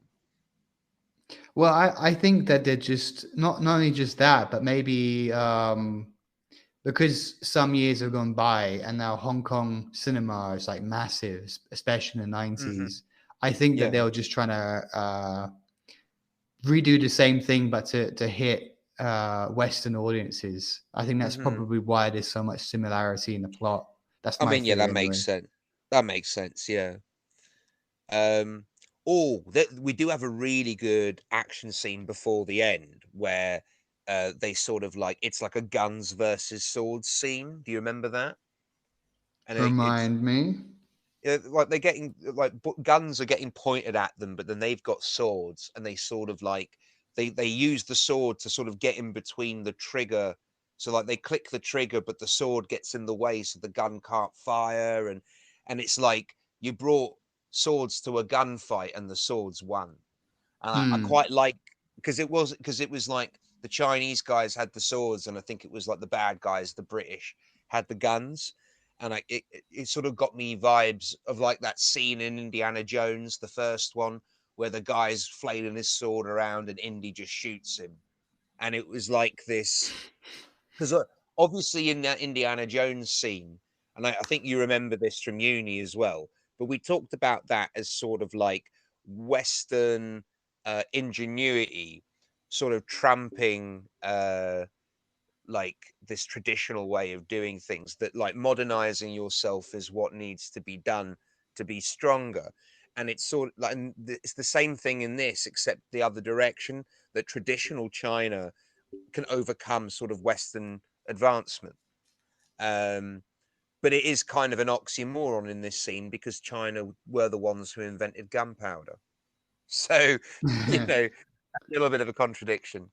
It's Um, funny you mentioned that actually because that scene in Indiana Jones, quite controversial by the way. A bit. Some people say it's quite racist. mhm, Apparently, when they filmed this, it wasn't supposed to go down that way. But apparently, Harrison Ford, I think, had a cold when they were yeah, filming that, and so they changed it so he had less to do basically. So he just shot yeah. the guy. I heard this that it was like the best ad lib of like cinematic history. It is pretty good. Like it does work as like a comedic moment. Yeah, a Um, fucked up comedic moment. but this is but in all fairness though, yeah, the when you actually break it down, it does come off as quite racist because again, it's sort of like saying that Western development can trump sort of traditional Eastern, you know, methods, you know. Yeah. So it is kind of problematic in terms of what it's saying. Hmm. I kind of like how they do it in this one because it's more about traditional China trumping Western development. So I Yeah. think that this film actually gets away with it. You know what this Uh, film reminds me a lot of? Go on. RRR. Yeah, yeah. Yeah. How Don't you so? think so? Like you have people trying to protect their history and their culture Yeah. from bad British guys. I don't know, Mm-hmm. and it's a lot of martial arts, obviously, as well. So I think Yeah. True. I think that's actually one of my first notes. Like at least within the first 4 or 5 notes, I'm thinking RRR immediately. But then again, that's also because at the time of watching it, we were just posting about RRR as well. So I was thinking maybe that that's the back of my that mind. that is true. I mean, like for people who are listening, me and Craig are recording this episode in June, but you're probably listening to it now around September-ish time, I would imagine, if we stick to our upload schedule. If not, then later. Yeah, um, so let's. I think all we really need to talk about is this steel mill scene, the fight yeah. scene, and This then we're takes done. about a fifth of my notes, or maybe almost a quarter of my Oh, notes are really? based. Yeah, I have a I lot mean, more to say here I than will. the rest of the film. I will say, I mean, I think I've already been sort of back and forthing to this scene throughout the episode anyway. Hmm. Um, but he really kicks 50 Shades of shit out of this guy. Yeah. Jackie It's fucks him up. And it's Jackie gets fucked up on gasoline or whatever it is, and he fucks this guy up. yeah. Like I don't know like I've seen this like 3 or 4 times now. It's a very crazy scene. Mm-hmm. Like it's just so brutal. Like it's not just that Yeah, it's well choreographed. It's just the intensity of it that I really think a lot about when it I'm watching this. Like, it's super fast paced, isn't it? Like very often these films they they they often like slow down every now and again, let the audience catch their breath a bit. This one really doesn't have moments like that where it slows down, and even when it does, there's still something going on that's really shocking. Like, for example, we see Jackie having to like fall back on hot coals, and he really does oh, that. That's a real stunt that he's doing, and it's done so well. But they put it in slow motion as well, so and it what's also slows it interesting, down. they did that. The music stops for a second, and you just see Hmm. him like trying to get across these coals, and it's like, whoa, fuck, that's cringy as fuck. That's It's very like, terrifying. and I didn't believe it was coals until I saw the blooper bit at the end where you see him failing on it. Where It's you like, oh see him shit. doing it. Yeah, it's Yeah. like, oh, okay, that was real. I really didn't know that. It Like, it was real. This is the thing, but it got to. I feel like Rush Hour 3 was the beginning of the end in terms of Jackie can't do everything anymore. They have this whole sequence where they climb up the Eiffel Tower, and you're sitting there think because you can see it's very clearly green screened, and it's a set like it's a set that's been built rather than the actual Eiffel Tower. And you just know if you'd made it in the 80s, Jackie would have just fucking climbed the Eiffel Tower. He'd have been like, no, it's all good, just roll the cameras, like, and he'd just fucking do it. And like, yeah, uh, these stunts are just breathtaking. In fact, obviously, the stunt work is a huge part of his like, um, it's like a huge selling point for him as like a product. You always know that Jackie does his own stunts, and you want to know what crazy thing he's going to do in this next film. Obviously, in Who Am I, a film that you like, he slides down a fucking building. He actually fucking did it. He actually 45-degree angle as well. yeah. That the man has risked his life numerous times to do mad stunts. I mean, there was one, I think Armor of God 3, which I think was like 2015 maybe. So Jackie's getting on at that point, and he puts on like a roller skate suit. You know those suits that you put on that's got wheels all over it, and you just Yeah. fucking you jump and just let yourself land on your stomach and you'll roll down a hill. I don't think he'd ever had experience with this thing before, and he was just like, yeah, fuck it, I'll do it. And he just does it. He just does it. The man has no fear. He has absolutely no fear. And I highly respect like his commitment to all these stunts. I mean, I'm not sure if it's before or after the coal sequence, but there's a bit where they literally pour f- liquid on him that's on fire, and the way they do it, you just can't fake it. That couldn't have been faked. You had to have. You literally doused Jackie Chan in liquid that's on fire, and he has to put it out on camera. Yeah, It's I remember that bit. insane. Insane. And then you're hitting him with like red hot metal as well, and he's having to block this red hot metal. If one of you fuck up, you're going to hit him with that red hot metal. You know, Yeah. it's fucking scary. I think, hopefully in this next Jackie month, I'll get to show you Armor of God 2, because there's a stunt in that, and you'll see it in the outtakes, where someone throws a spear at him, and it's meant to like go into the wall right by his head.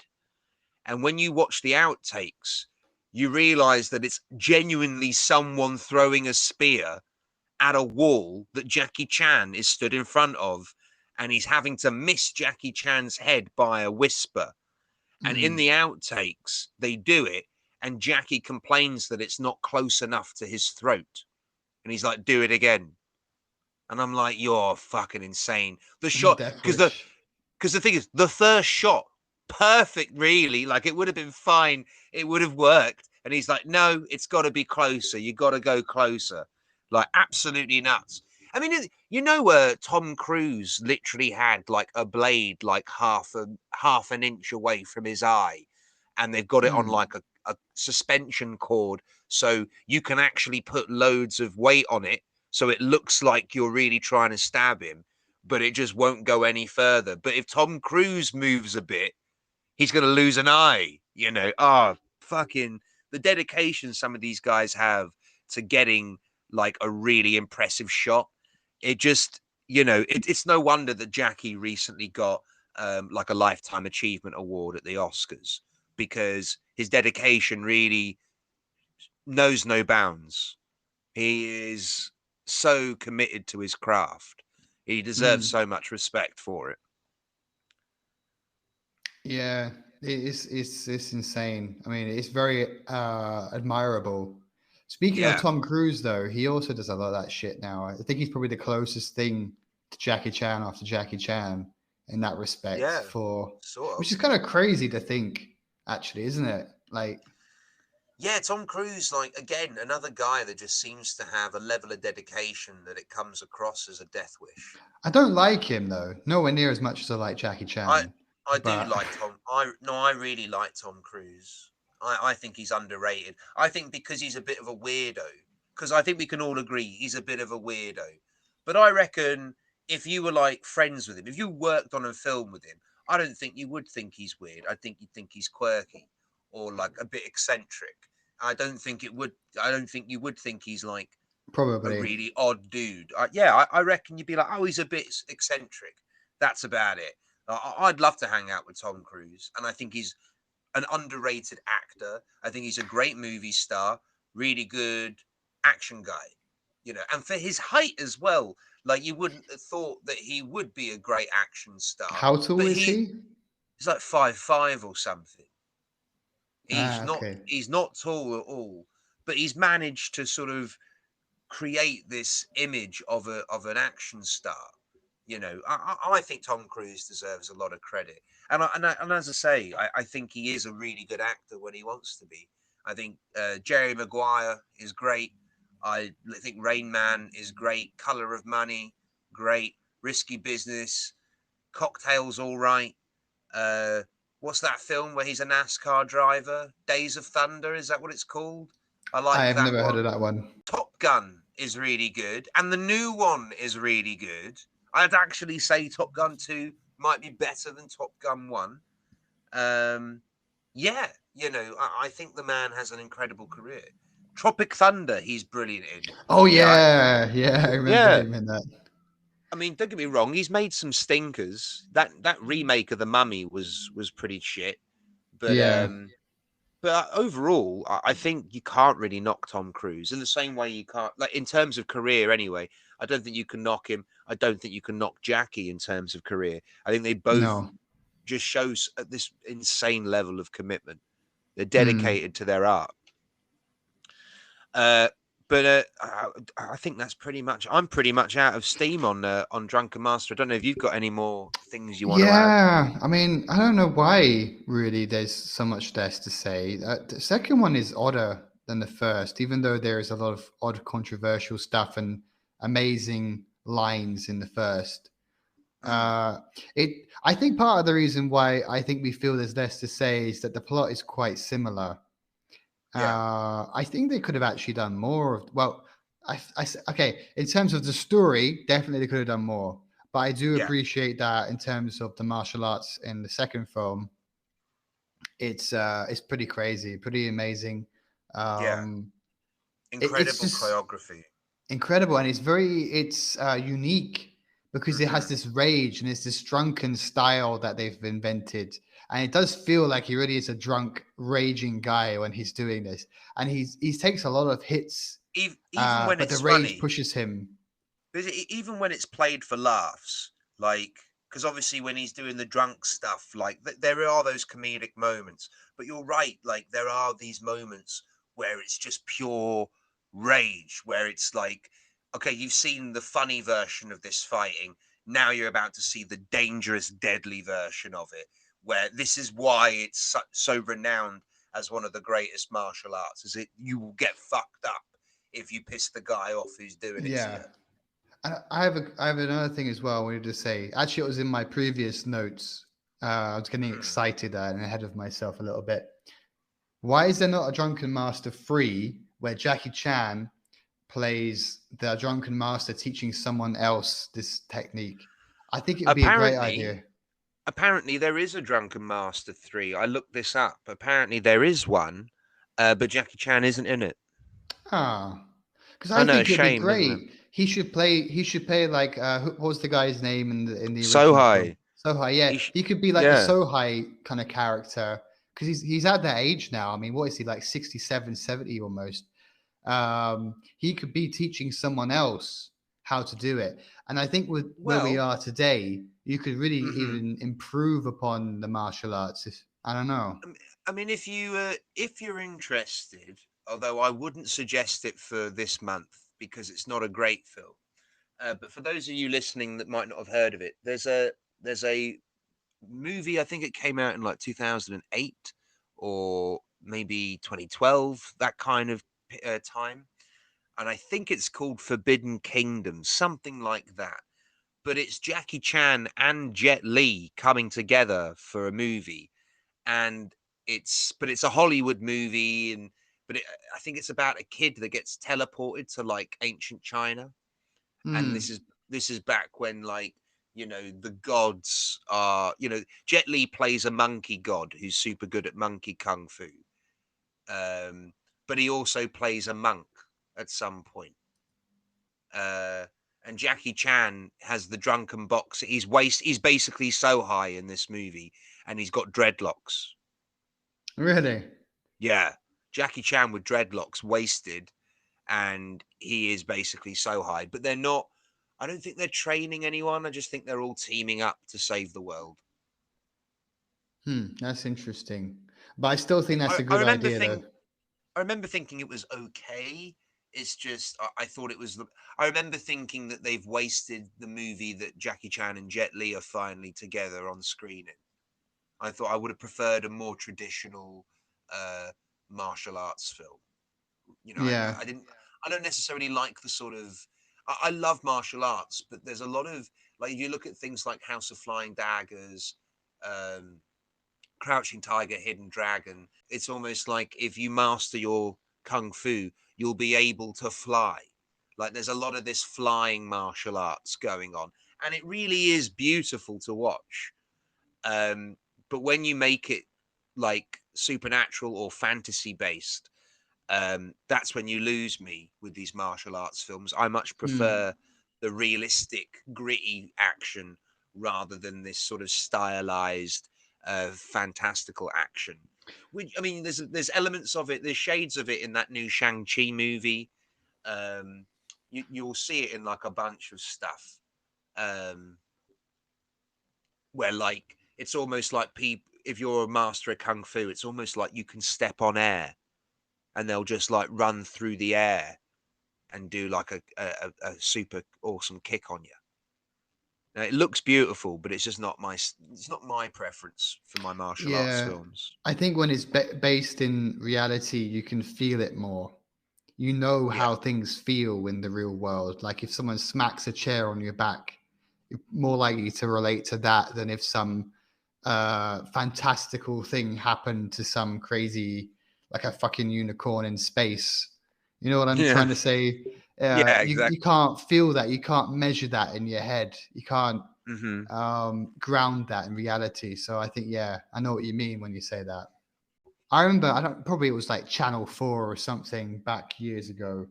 Probably they had like a Jackie Chan season. And I remember there was some like short documentary they did on like Jackie Chan's films and maybe also Hong Kong martial arts films in general. and they were talking about the special effects in Chan movies. Specifically, they were talking like they break chairs and other furniture super easy. And I remember they showed you how they do it. What they did is they'll get some string and they'll file the joints of the furniture so it's really weak, so it breaks Mm, super easy.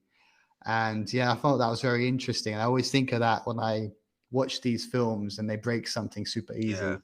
Like, for example, in the final fight, there is one bit where uh, Jackie just demolishes a stool. Like the bad guy tries to Yeah, attack him with it. yeah. He just breaks it so easy. It's quite cool, actually. Um, Yeah, I remember that. and I It's remember so cool. also when I Yeah, was that's a it. kid, That's that rage, isn't it? It's that yeah, anger. and I remember being a kid, and I thought, "Oh, that's really cool." And I started doing it with some of the furniture at home, and I had like, I think I destroyed a chair just by destroying the joints, and then just like trying to be like Jackie Chan. Fuck off. Yeah, I can't believe I got away with doing that when I I was a mean, kid. but Jackie Chan's super cool. He is, he I know. is. I would have beaten the ever loving shit out of you. Um, I will say it's the only bit of the film I didn't like, and it isn't the end. Is when he after he beats the bad guy, and he's wasted, and he breathes a bubble, and I just don't Yeah, like that. I mentioned it earlier when we were talking about the first one, but yeah, this is the only real problem I have with the film. Is he's blowing yeah. bubbles right after the biggest, like the most badass fight I've ever So seen. intense, so He starts blowing emotional. bubbles. Yeah, Hmm. and, and And then then you undercut it with a joke, and a childish joke at that as well. what's also interesting is that at the very end of this film, we have some closure for once. They don't just stop at the end of Yes, the yes, last it fight. yes, good point. Good point. And what's also interesting, though, so you have like the governor, I guess, of Hong Kong or whoever, um, celebrating that, they beat the bad guys. I can't actually remember exactly, but you don't see Jackie there, which is kind of odd. Hmm. So yeah, it was an odd thing to do. I don't know. But yeah, it's interesting that they had some closure But for once. it's still a very very rushed short scene for closure, and then it does very abruptly end straight away after that. In Yeah. all fairness, But then we get they still all they those, still yeah, we get all the outtakes. Yeah. yeah, which are valuable. I love Well, the outtakes. I love watching the outtakes in Jackie Chan movies. well, see, I wonder because obviously the first film was 78 and this one 94 you said, although 2000 depending on if you were American or not. Um, but it's been a good chunk of time between the first film and the second film. I actually don't know this offhand, but I do wonder when Jackie Chan movies started doing the outtakes. I'm thinking it must have been in the 80s at some point. Probably. Because I don't remember any. The old school ones certainly didn't have them, but like if you think to any of the '80s ones, I can't think of one that doesn't have them. Hmm. So I wonder when he first started doing it. I wonder when that trope first began. Maybe we'll discover it this month. Probably, I imagine, as he started to gain popularity, and people are like, how did they do that? And like, I don't know. I think that people started to appreciate. Do you think people appreciate his stuff more when they see the outtakes? I think probably Oh, so. for sure.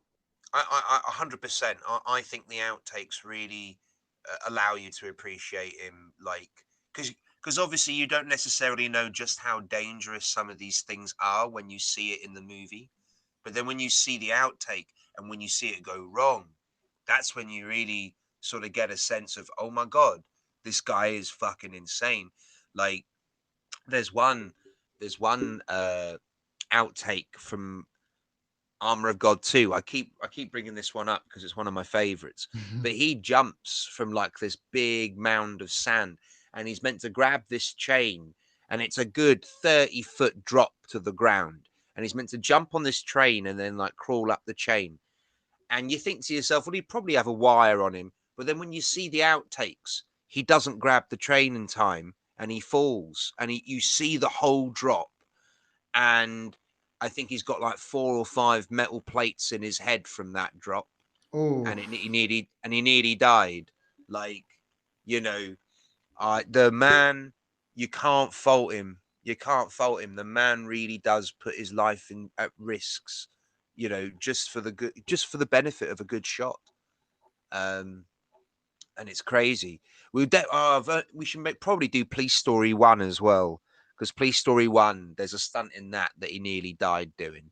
Oh god, mm. maybe we should just do a bunch of Jackie films where he nearly died. Like, Isn't that most of his filmography? it is most of his filmography, to be fair. Yeah.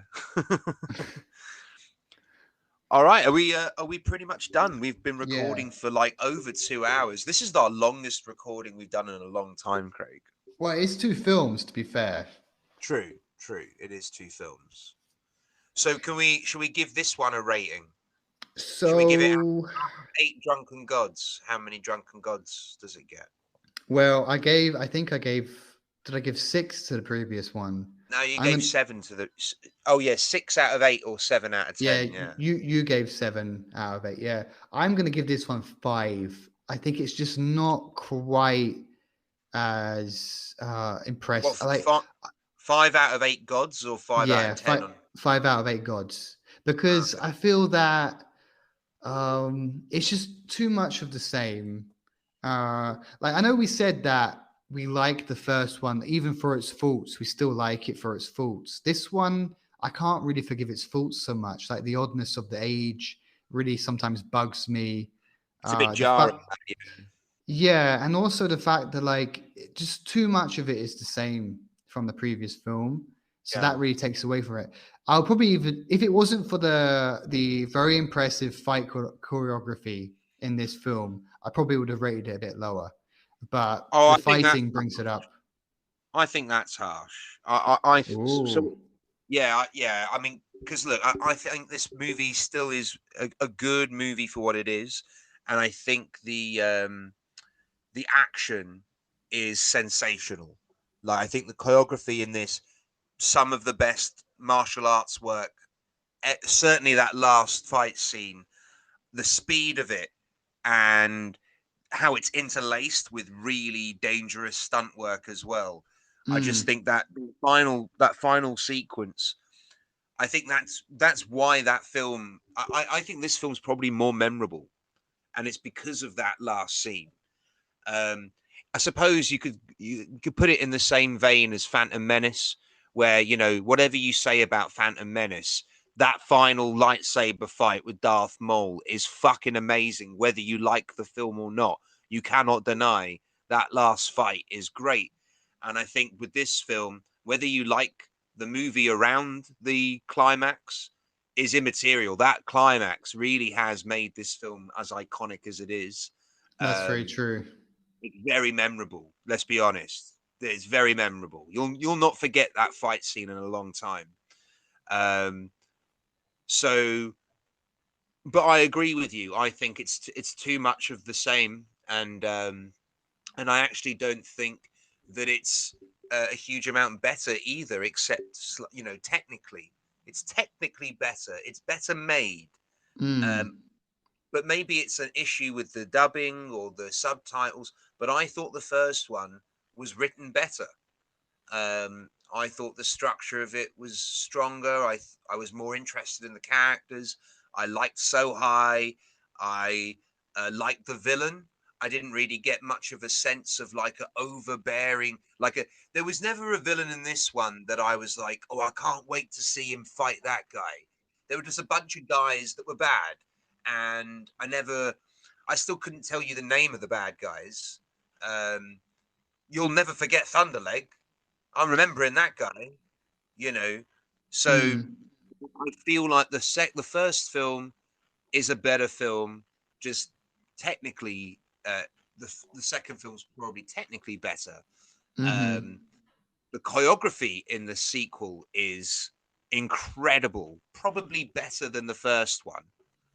But I also think that the choreography in the first one doesn't take itself as seriously as the sequel, and there's a reason for that. I think that's the tone of the first one. So I actually can't take points off it for that. I just think overall the first one is far superior. So I'll agree with you on that. But I do think you're a wee bit harsh. I'd still give it. I'd give it I think a 6 out of 8, or or I'd give it like a 7 out of 10. Hmm. I give it a 7 out of 10. I thought the stepmom character, I quite liked her. I think she's a good actress. I like her sass. I like the cut of her jib. Um, I thought everyone gave a good performance. I find that often it's when Jackie goes serious that that it's not always the best thing in the movie. But I thought Jackie going like angry and rageful, I thought really worked. Uh, I think a lot of it worked, but again, you know, even down to having a bad guy with the exact same niche, like it's just too similar to the first film. So you have to take off points. But I do think the choreography bumps it up a huge amount. I just think a 4 out of 8's really harsh, Craig. I didn't say 4. I said 5. Yeah, but you said it would be 4 if it weren't for the choreography. Yeah. Thank you, everyone, for coming out to listen to us. We are Film Shrapnel. Go check us out on Spotify, Twitter, at Film Shrapnel, capital F, capital S, at Film Shrapnel on TikTok as well. You can find us on all other platforms besides Spotify, like Apple Music and all that bollocks. Amazon, Castbox, Amazon. Stitcher. Dude, we're fucking everywhere. We're crawling up your mother's skirt right now. We are all over the place. We're going to impregnate her. We're going to impregnate her with our With our pod. voices, yeah. What have we turned this into? So thanks everyone for coming out to listen to us. We really enjoyed chatting to Jackie Chan. Keep listening to us this month. There's going to be more Jackie Chan stuff this month. Jackie Chan month. I'm loving it. I'm having such a fun time doing Jackie Chan month with you, Craig. And especially because this is it. You've not seen any of these films. So it's like my month to show you loads of movies. Basically your month, yeah. Yeah, I love it. We'll have to have a month just for you to show me stuff at some point. Oh, yes. Maybe after October, because that's going to be horror month. Of course. November is Craig month. November is Craig month. You heard it here first, guys. November is Craig month. All right, guys. And until next time, keep it knees. Me and Craig really need to watch our knees at the minute. So you guys, hopefully, we're fucked. Send us some good vibes. Bye.